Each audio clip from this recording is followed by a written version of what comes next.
Dans cette deuxième vidéo, nous allons voir comment intégrer une toiture à ma véranda. Donc pour ce faire, je repars de la structure de la véranda que j'ai créée dans la première vidéo.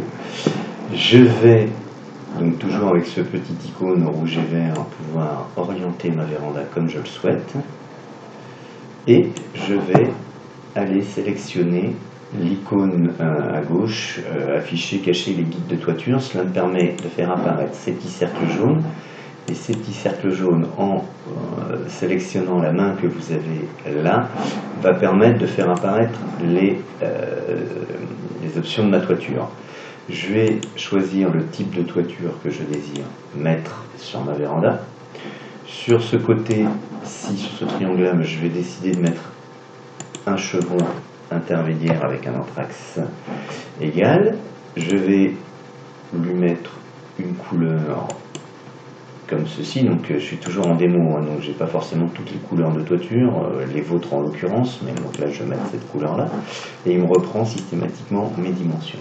Je valide, et le logiciel va me remplir, voilà, il remplit l'espace. Je vais faire la même chose ici, donc là vous voyez qu'il reprend toutes les données que j'avais déjà présélectionnées, je ne vais pas mettre de chevron intermédiaire, donc je valide. Le logiciel me dit qu'il ne reste pas d'espace à remplir. Je vais fermer. Ici, je vais remplir l'espace qui est au centre et je vais lui mettre des travées. Donc pour ce faire, je vais lui mettre un anthrax de 80 par l'anthrax. Oui, une large et travée de 80. Voilà, je vais lui en mettre deux de 75. Et je vais finir, voilà, je vais combler ce qu'il me reste. Voilà. Donc là, j'ai bien comblé l'ensemble de mon espace. Je vais faire la même chose sur le côté de ma véranda. Je vais équilibrer par rapport à l'autre côté, donc je vais garder les éléments que j'avais déjà présélectionnés, donc pas d'anthrax, la couleur, voilà. Et puis je vais faire la même chose ici, en équilibrant aussi, et donc en mettant un chevron intermédiaire. Et voilà, donc, pour mettre mes travées vitrées, eh bien c'est très simple. Je vais reprendre ma petite flèche noire qui est là et je vais venir sélectionner les deux travées centrales.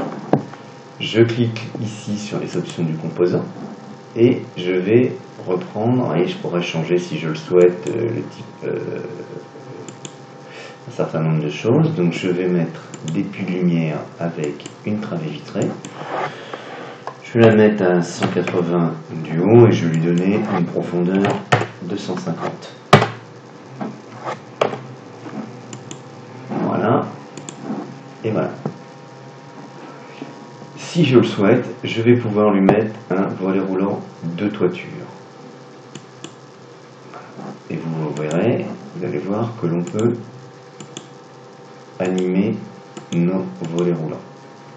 Je peux aussi, si je le désire, mettre des ombres, voyez, et en fonction du mois et de l'heure du mois de l'année et de l'heure de la journée, eh bien, je peux montrer à mon client ce que ça va lui donner en termes d'ensoleillement. Voilà. Donc, vous voyez, c'est assez simple, c'est même très simple de pouvoir intégrer une toiture, un volet roulant de toiture sur ma véranda. Dans la vidéo prochaine, je vous montrerai comment intégrer mes châssis et mes volets roulants de façade.